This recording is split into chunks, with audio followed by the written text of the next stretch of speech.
Hi guys, and welcome to the last week of Com 322. Hopefully for you, this means that you're done with your summer classes and your summer is about to get a lot easier. This video is going to do a couple things. It is going to recap the things that you have left, and it's also going to talk about what you can expect from me in the next few days, and it is going to review the quiz that you took last week on race on Serena Williams and Tiger Woods, quiz 7. All right, so in addition to kind of the regular content that you have to do this week, which is about food appropriation, corporate ownership of food, and involves you watching the movie Food Inc. that you can get either from our library, Netflix, or probably if you still use video stores, you need to take quizzes 8 and 9 by the 13th at 5 o'clock. Quiz 8 is a normal quiz. It's on Blackboard, just like you've been doing all semester. Quiz 9 is also found under our weekly module on Blackboard, but it is something that you fill out while you watch Food Inc. and you email it to me. And you need to do that by 5 o'clock on the 13th. Quiz 10 is something a little bit different. It's actually a discussion board post. It is the last thing on your discussion board, and it involves you writing 3 quality exam questions that'll serve your purposes of reviewing and getting you back into the material, and will also help you and your peers review. So as long as you get a quiz or 3 test questions up on Blackboard by the 14th, you will get 10 points for quiz 10. Also, in your copious amounts of spare time, don't forget to fill out the study guide, which is found on the left-hand side of our Blackboard site under the tab Study Guide.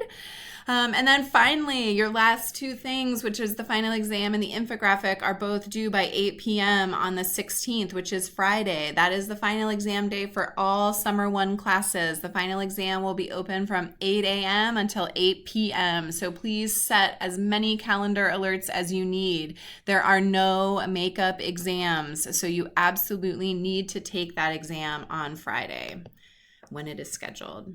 All right. A couple things for me is you can make sure that I will be grading as we go. Your problem solver projects are almost done. I try to grade them all before I post grades. I will also be posting an exam review video, and I will be keeping up with the quiz grades just so that you have a record of everything and your grade is as up to date as possible. Now, I don't release the quiz answers until every peer has taken the quiz. So even though you maybe have taken quiz 8 and 9, you won't be able to see the sample answers until after everything closes on the 13th. So just hold tight on that. All right, let's go back to quiz 7. Remember that quiz 7 was about Tiger Woods and Serena Williams. So you won't be able to see the quiz again on Blackboard, but I'm going to walk you through it and give you the answers. All right, so the one question that a lot of people struggled with was, how does Black excellence function in Serena Williams' life? A lot of people struggled with it, honestly, guys, because I don't think you did the reading. Black excellence is not a good thing. And while you are correct to say that Serena Williams has a lot of pride in her race and that she is a successful African-American woman, Black excellence is this societal expectation that Black athletes or artists, or probably people of color in general, have to kind of go above and beyond normal measures of success, right? So Serena Williams is arguably the most successful athlete of all time, but most definitely the most successful female tennis player of all time. And yet she lags behind endorsement deals of, even back in the day, Anna Kournikova, but for certainly Maria Sharapova. And she's not allowed to kind of overreact on the court. She's not allowed to be braggadocious. She's not allowed to lose her temper in any way, because the expectation is that people of color have to do more, really, to be given the same amount of respect as their white peers. All right, so Black excellence can be described as all of these things. So it is all of the above. In order to be seen as kind of legitimate and be taken seriously, they have to be harder. They have to work harder. They have to be smarter. They have to be better. They should also be constantly at their best with good manners. They should not pay attention or call attention to any racist slight or attack. And so therefore they should kind of be devoid of emotion. Again, I'm not asking you necessarily to agree with this. I'm just asking you to work through it as an intellectual concept. Okay, what is one similarity and difference in the media coverage between Williams and Woods? A lot of you said that one difference is that Serena plays tennis and Tiger plays golf. That is definitely true, but that is not the difference between the media coverage, all right?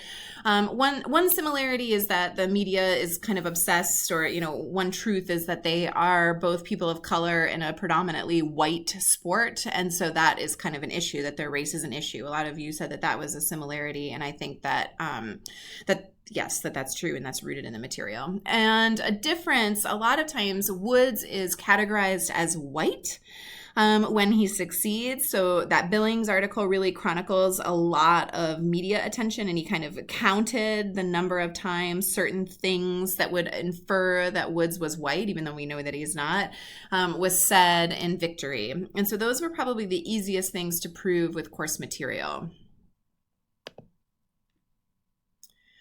All right, the finding in the Tiger Woods article is all of the above. So for a Black man, there was surprisingly little focus on his body, and for a golfer, there was very little focus on his body.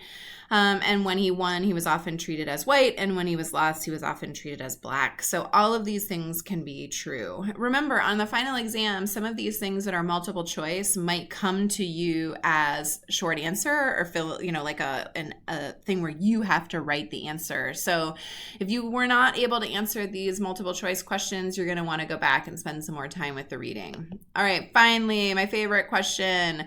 So in the Prezi and at the beginning of the quiz, I had a YouTube video of white tennis players, most likely John McEnroe, just losing their mind at tennis umps and line judges.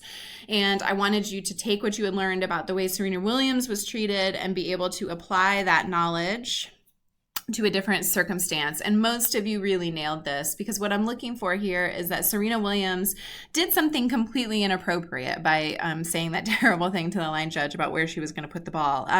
So I'm definitely not endorsing that type of behavior. But what I was trying to show you is that tennis players, in particular male white tennis players, lose their mind all the time. And in some ways, it's even glorified and made humorous, right? But at the very least, it's normalized. I'm not saying it's normal, but I'm saying that it's normalized. And so what that shows is that Serena Williams, as a Black woman, is held to a different standard than other white male tennis players. Some of you really mess this up when you would say things like, Serena Williams isn't that aggressive at all, or she never loses her temper. That is absolutely not true. Serena Williams loses her temper a lot. In fact, the entire article was about one particular incident where she lost her temper in a particularly damaging way. And so what I'm trying to get you to see is that lots of athletes lose their temper, and sometimes they're classified as intensity or aggressive or, gamesmanship. And when Serena Williams did it, it was classified very, very differently.